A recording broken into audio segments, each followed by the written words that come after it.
Okay.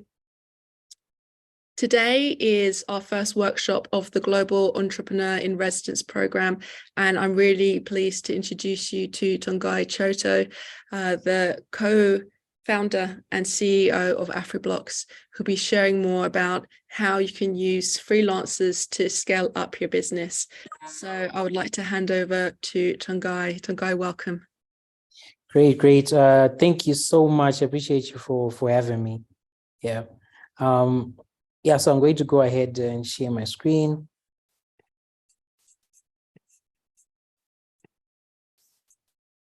You see my screen? Yeah, so I'm Tongayi Choto, and I'm here to tell you, the journey of how to scale up with freelancers.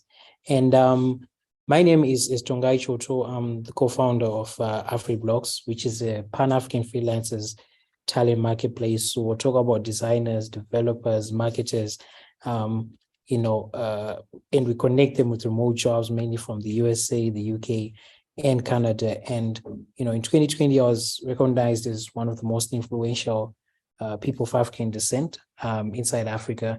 And I'm the former vice chair for the Science and Technology sector for African Union, Pan-African Diaspora Youth Association. That's, a brief about me. And AfriBlocks, what it is, if you're a designer, if you're a marketer, because what we figured out was, there's so much potential on the African continent. Talk about 1.3 billion people, and 60% is under the age of 25. And yet there's this global tech talent shortage that has been impending. It is estimated by McKinsey, a research firm in the US, that by 2030, there will be as much as 85 million jobs that are going to be left unfilled because there won't be enough people talented and skilled in those roles. So what AfriBlocks is trying to do is to help more African freelancers and professionals participate and thrive in the global gig economy. Talk about from a job being posted to collaboration to payments. You want to work with someone from Ghana, from Zimbabwe, from Zambia, and be able to know that, after this job is done, this professional will be able to get their payment and, be able to earn economically. So that's what AfriBlocks is doing. The topics, though, that I want to cover today, I've split them into three. I figured, to start it at scaling about freelancers, then we go back a bit and talk about, building a business and how to scale with freelancers, and then reach the conclusion and, share an exercise for you guys to do, after the workshop. So building a business, is something that is hard to do when you start. But once you get the hang of it, and once you follow, certain things that people have followed for centuries, successful business people have followed, you at least increase your chances of being successful as well. So obviously, you need a name. Website is not really necessary, depends on the industry that your business is in. Then these are things that you need to think about before you start, before you go out there. Things like, what type of business am I creating? Is it a for-profit? Is it a non-profit? What industry or category? Is it, manufacturing? Is it a SaaS, software as a service product? Is it a marketplace? Then, you go on to things like, a tagline, because I've met people where, they're like, I work at this, company, at this firm. Then next question, I'm like, what do you do? And, they struggle. They probably talk for like, 3 minutes. But the better approach is to, to have what they call a one-liner. It's just one line, or it's a one-liner is a bit longer than say, a slogan. So you have a one-liner. What does your business do? AfriBlocks is a Pan-African freelancers talent marketplace. Full stop. So now that takes someone to the next stage. Like, they get the one-liner. Now they're interested to understand more. Now you can give the short description, the long description. And another thing is what they call an elevator pitch. They call it an elevator pitch because the idea is by the time, if you get into an elevator and someone asks you about a business, by the time they get to wherever they're going, you should be done explaining about your business. Then the next thing is a pitch. So a pitch is now a bit longer, it varies from, maybe a minute to as much as 5 minutes pitching about your business. And then you get questions and then it gets to like 30 minutes. So that's a pitch. But what helps you while you're pitching is now a pitch deck, because now that's the visual that's kind of, giving, the talent or the investor or the person listening to you, a visual understanding. Like if it's a graph, if it's, showing competitors, now they understand better, because that's your goal. Your goal is to sell your business to anyone who's listening, and you need to make it as easy as possible for them to do that. Then the other thing I wanted to share was, now you've passed all that, now you're working on your business. There's a framework that I read about, they call it the W3 framework, but I modified it a bit. I call it the W5 framework. So the first 3 W's are who, what, and why. So who means who is buying, if you've decided that your company, sells, let's say sells soap. So who's buying the soap? The soap, maybe it's the soap is being bought by moms for their children. The next thing is, what are they buying it for? So they're probably buying it because it's good for their children, right? The next thing is why. Why are they buying it? Because it's great for their kids. So the who, the what, and the why, those 3 things you should ask them about any business that you do. If it's I'll give another business example. Who is buying say lemonade? Anyone can buy lemonade, so that's a broader audience. What are they buying? They're probably buying because lemonade is chilled and cold, and that's what they want, or they're buying it for the taste. And the why is probably because the feeling that they have after you take it, or the health, health reasons, like lemonade is really healthy. So now when you're framing your business, you're like what or the why. Now you include it even in your marketing, to say hey, get this cool lemonade so that you can feel better. So now you're selling different things. Just like Coca-Cola, they never talk about, they talk, their tagline is taste the feeling, because they've realized why people buy it.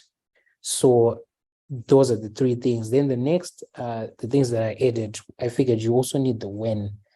When are people buying it? So now if it's winter and then you're outside with a stand of cool lemonade, probably no one is going to buy it because it's cold. Now it makes more sense to sell maybe coffee or tea, right? The way you can't be you can't be maybe during a presentation at a church and you're selling your lemonade. It's probably better to set up your stand outside so that maybe the presentation is done, people are going out, that's when they get it. So this is brick and mortar examples, but this spans into even digital products. That's why when you're doing ads, you pick where, because for example, for us, when we're doing our ads, we pick London, we state things like interest. Someone is interested in freelancing, someone who's a business owner, all of those, because now your who, your what, your why, your when, and your where. So those are the 5 W, what I call the W5 framework for building a business. Moving on, now you now have your business and you want to scale with freelancers. So the reason most people use freelancers, and even our platform will make use of our own freelancers, is that quick turnaround.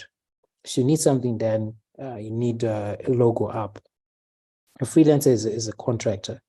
So they have the time to work on your project and get it done because it's in their best interest. Once they complete, they get paid. If they don't complete, they don't get paid. So that's what freelancing is. Freelancing ranges from digital marketers, designers, developers, mobile app, developers, UI, UX designers, all of those who can offer their skills virtually. So how do you identify them? These are some of the things that we are working on as a platform to, when someone registers, we actually vet them. We don't just add them. Recently we started to do interviews and tests, especially for developers, before they come on the platform, because, someone can tell you that this is what they do, but it's, they say trust, but, verify. So one thing that's really helpful when you've identified the freelancer is to be clear on what you need done. So it's easy to just say, you know what, I need a website, full stop. But for a freelancer, I'll be like, okay, what is the company? So if you tell them the company, they're like, next question is, do you have preferential of colors, or do you have similar websites that you like? So to even, all of that can be frustrating to both parties. So what makes sense is for you to start by providing that information. We need a website with 5 pages. Here are 3 examples of websites that we like, to look like similarly. Here's our logo. These are our colors. Can you prepare this for us? Here's a Google Doc with the information on the homepage, on our vision, mission, on our contact information. So now when the freelancer sees that, they're like, okay, this is going to take me 5 days to do. The fee is $400 or $500 to do this. That's because you've provided information. So it takes away friction from you and friction from them as well. You always want to work together, in a conducive environment. And it's also clear. It's also helpful to state your timeline, because sometimes someone might say I can do this in 10 days, and then for you maybe you need it in 5, maybe you need it in a month, but basically you need to communicate. So it's easy to just assume that it's a freelancer's job to know, which is fair. But at the same time, they cannot guess what you have on your mind or what your team has came up with. So you need to provide as much information as possible to them for them to be able to do their job. So even still in identifying the freelancer, some of the things you need to consider, the skills, their skill set, because they'll probably send you a profile. So if you're looking for someone who can do WordPress, if you're looking for someone who can do Python language or C# or PHP, and then you see a resume that is JavaScript and Java and Kotlin and things like that, and then the person tells you, I can also do that. Don't believe that, because if they will be able to do Python, they'll replace Python on their resume. And those are some of the things I promise you to say, before someone does any work, you might want to give them a test. This is something that I do a lot. If I want someone to build a whole system or a whole platform, I'll start by giving them a page. And in some cases, I'm like, okay, this is the page that I need. How much is it going to cost? So that I'm not wasting their time. They're not wasting my time. And if someone is paid for this work and then the work doesn't come out well for that one page, instead of me building an entire platform for 6,000 pounds, I can build a page for $50 and then decide from there if I want to spend the $6,000 working with this particular individual. So communication strategy is important. Communication channels as well. Some people prefer, there are a lot of communication channels out there. Some people prefer Telegram, some prefer email, some people prefer Slack, some prefer WhatsApp. There's so many platforms. So it's clear, it's helpful to be clear from the word go which platforms you're going to be communicating on. So Now, the other thing is, after that project is done, you should be able to mind your results. Look at, what you stated, which is why, job description is important. It's more like a proposal. This is what I need done.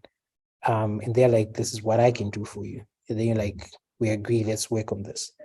So now when the job is done, you're like, here was the proposal. This is what we needed. Here's your result of your work.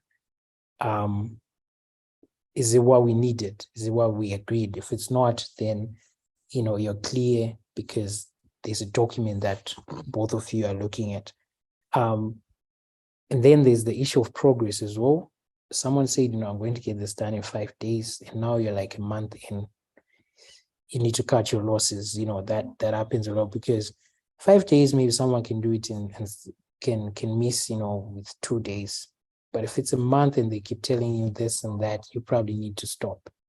That's what I've seen from experience, because it's in human nature to say, let me just try to finish this, because you've been digging through a hole for a while. And then one thing that I also have realized is, when you're building a business, keep in mind that eventually you're going to probably need team members that are now part of your team, as opposed to subcontractors. And one way that we have done it is actually from the freelancers. We're like, okay, you're a freelancer, we now need you to work more time. So because we've worked with them well, we've treated them with dignity and respect, pay them what they deserve, we're now able to hire them. So building a team takes time. Use those starting stages to actually start to identify who can be part of your team, who can be your eventual executive assistant, who can be your eventual lead developer, backend, front end, your eventual CFO when the time comes, and all of that. It's not something that you want to do. The time when you need a lead developer is not the time that you start to looking for one. You start to look for one when you start your business and when you start interacting with people. Yeah. So that's the main thing I wanted to share about, analytics, progress, fees. You need to agree on all of that before you start. The next thing, the conclusion. So what advice someone gave, advice that no one gave me, that I'd like to share. The hardest part of all of this is going to be dealing with people. When it's code, you can tell code to change from blue to green. You can tell code to change from a rectangle to a circle. It's code. So you can tell it what you want it to do. Sometimes it's hard depending on the language or whatever, but you get it done. But when it's another human being that has different views, different, agendas, different from yours, that you are trying to align because, they're working for you, you'll probably have to work harder on that. This is based on experience. Talking to people, you might get out of a call assuming you're all good, but it's always good to ask, are you okay? Is this clear? Is there something that, we need to talk about? Is there something that I can explain in another way, or I can explain better? All of that ultimately creates an environment where both the client and the freelancer are on the same page and not assuming that they're on the same page. So these are, human relations that you have to go through as a leader and as a business owner. And this is not just in business. This is like in every situation you go through, because, there's no place that you go that you won't have to talk to someone, ask someone something. Yeah. Finally, you need to get things done. That's why I have competency, technical competency. You can talk and talk and talk, but at the end of the day, you need to get this work done. So that means, late hours working. That means, you have to get advisors, you have to ask, you have to read and get work done. As a bonus, I wanted to share these 3 things that going out, you need to take care of. So that's the business, the technology, and the people. So the business is your idea. You've created this. For it to grow and to scale, always implement, technology within it. Even if it's a shop, it makes things easier if you're managing your inventory with a laptop than to write in a book. Even if it's a library, it's always easier to have, an electronic library where you can type books and be able to know where they are. And once that becomes successful, you're going to need to work with people. So that's why there are 3 things: the business, the technology, the people. The business, basic things, your mission, your vision, what problem are you solving? What is the market? What is your solution? The technology, these are, tools that you can leverage on. There's so many tools, talk about Outlook, Gmail, Google Slides, for marketing, Instagram, Twitter, Facebook, for messaging, Telegram, Messenger, WhatsApp, for, they're like for automation, Zapier, HubSpot for customer relationship management, Typeform. There's so many platforms that you can leverage on to make your organization or your business run more smoothly. And then the people, you're going to need to get help. You're going to need to have a team of advisors, sometimes a co-founder. You're going to need to know rules and regulations, and sometimes you're not a lawyer, so you're going to need to identify someone to help with that. Grow your community, and eventually all this will lead to a network effect where people keep telling other people. Referrals are the best in terms of growing your business. So this is my presentation to you around how to scale up with freelancers. Thank you. Brilliant. Thank you so much, Tongayi. We have a few questions for you.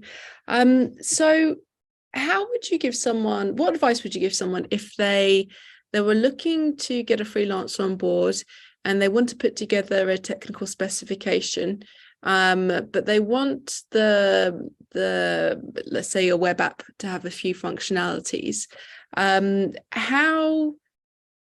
How would you encourage them to engage with their freelancers so they know exactly what they need to build? Yeah, so there are a couple of ways to do it. At AfriBlocks, we realized that it happens a lot that a founder needs a web app, needs a mobile app, but they're not, it's not their skill set, or it's not their space. They don't know about Android, iOS versus all of that. So for our platform, we have project managers. So when you post a job, you actually talk to a developer, complimentary of AfriBlocks, that says, hey, this is what you posted. Here are our recommendations. So that's part of that is part of the freelancer's job, to say you've said you need this and this and that, but this is what we recommend. Someone can come in saying, we've had a customer said, I need a web designer, but when we were talking, we realized they needed a web developer, and recommended, hey, these are the couple of people that can help you with what you need. You can use WordPress, or you can use Wix or Shopify. These are the advantages and disadvantages. So the tough part, though, is you won't always have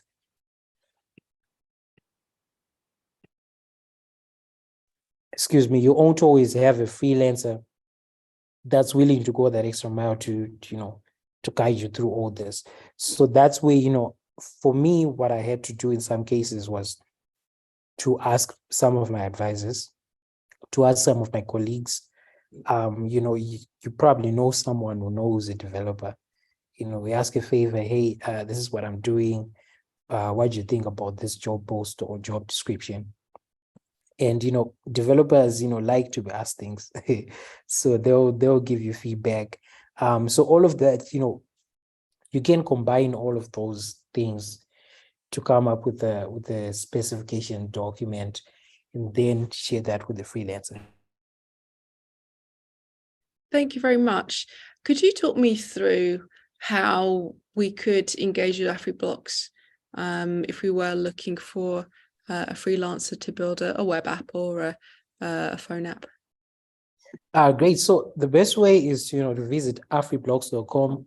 That's AFRIBLOCKS.com, and you simply click on post a job. That job comes to our network, and if it's a design job, probably our design team will reach out. If it's software, our software team will reach out. Are we actually creating a website for you guys, right? Through that process. So again, that those project managers, we decided to add that layer, so that the quality of work that comes out at the end is high quality work. The freelancer is happy, the client is happy. So it's afriblocks.com. Feel free to post a job anytime. We're here to help your business grow. We're here to help your ideas turn into reality. Thank you so much. I have another question as well. So you got through to Techstars, which is really competitive and again, globally renowned. Can you share more about the application process and also how did it impact on the entrepreneur that you are today? Yeah, so Techstars was the process is hectic. It's not an easy process. I think we had about 6 interviews. We applied, we had to fill in a whole form, a couple of questions: your business, who's your competitors, what's your solution, why are you special, or what's different about what's out there. We answered all those questions, sent them out. We got a response. We got a first call, second call, then a final call, and then after that we got the response that we have qualified. So one thing again that I did was before I answered any question, I took all of those questions, put them on a Google document, placed my answers there, and send them to my advisors. Hey guys, I'm applying for Techstars. Here are my answers. So they have experience. They're like, where you said, AfriBlocks does this, I think it's better to say this. Where you said, Upwork is your competitor, I think it's better to say, it's an indirect competitor. So it's just those words that makes, someone interviewing you realize that you understand your market. It's an indirect competitor because we are focused on African professionals. They are not. Other competitors are focused on developers alone. We are focused on designers, developers, and marketers. So all of that, when someone is talking to you, they're trying to figure out, do you really understand your business, or you're just, taking a chance? So, asking helps a lot. And then, just basically going online, people talk, they say, I went through the interview and this is what happened. So it was still hard, but it made it easier that, I've researched, because nowadays with Google, you just go on Google and you ask and you type and you see, some other people, their comments and all of that. So that's what we did. We went through the process. We eventually, they announced that we qualified when we were the first Zimbabwean startup to get through the Techstars Accelerator. They give you capital, but the most important thing is you go through a 13-week intensive program where I remember, my calendar was full the whole time, the whole 13 weeks. And you're meeting people where it would have taken you months or never to meet some of these entrepreneurs that are being handed over to you. So I'm saying the greatest value of Techstars was their community. They have an immense community of founders they've been building for years. will basically come to you and look at your business and tell you, is this great? You need to change that. You need to change this. And that's one of the most important things that any entrepreneur can ever get early on. And just someone to scrutinize. And because as an entrepreneur, it's very easy to say, you know what, this is my idea. I know this will work. But these guys have been in the industry for years. Some have sold 3-4 companies. Their companies have gone public. Some are millionaires, some billionaires, and they are here to talk about your business that's worth like $10. So that feedback is extremely helpful. So I would say I'll recommend anyone and everyone to apply to Techstars. They have different cities, different managing directors, and different accelerators for different industries. But Techstars.com, look at them. Information is there. Thank you. And you mentioned that you had a group of advisors. What would you recommend to our community of entrepreneurs? How can they start getting a group of advisors together? All of that is a process, it's a journey, and someone who can advise you, you probably know that person. I'll give an example. You have been an amazing, leader in this space. You invited me here, and you are helping me, share my business with a lot of people. You basically are advising us because, I ask you questions sometimes and things like that. And for me, I've met some people during, where I've worked before. Some of our clients as well, you actually see, this person is knowledge and the thing with the advisors is, they need to complement each other. Someone is really good with investment advice. Someone is really good with product advice. Someone's really good with legal advice. So you need to identify that, okay, with everyone that I know who's really good in product advice. If you don't have someone in product management, you probably have someone in investment. You ask them, do you know someone who can help me with the product? And they'll probably know someone because that's the thing with advisors. Advisors do know that, this is my strength, this is not. You would never have an advisor. It's very rare, someone who will say, like for me, if you ask me for legal advice, I'm like, I'm not the guy. But if you ask me for, development advice, yeah, we can talk all day. So, asking the person that you already know, if they know someone, is another way. And being conscious in your head to say, these are the things that I need advice with. So it's not just getting a random advisor. It's like, what do I need help with? I need help with marketing. So let me look for what? A marketing advisor. Some of the people I've met are literally connections from LinkedIn. Someone that I've seen and I've admired their work. And then I reach out to them, hey, this is what I'm building. Would you help me? And some have said yes, some will say no. That's part of the process. Thank you. And some of our students have business ideas where they want to set up agencies and they're thinking about, for example, outsourcing marketing. And they were talking about, how do I go about pricing? What advice would you give them on deciding how to price their service or product? Yeah, so there's this thing called product or price discovery, literally. Especially if you're building like projects like software as a service projects where you're trying to figure out like, okay, you're building Netflix, you're trying to figure out should people pay $6 or $3 a month? So that is something you really need to ask your customers and have a good sample size. So I've seen some platforms actually have a survey that they send out to their community. For us, we've sent out surveys before. Some to ask, from a simple question like, hey, how do you get paid? Freelancers say, hey, I get paid through Payoneer. Now we know that there's this service that's dominant right now. We look at them and then we try to see if there are some things that we can take from them. So for pricing, it's really product discovery. If it's a brick and mortar thing, like, you're selling, I don't know why I keep saying soap. I always go back to that example.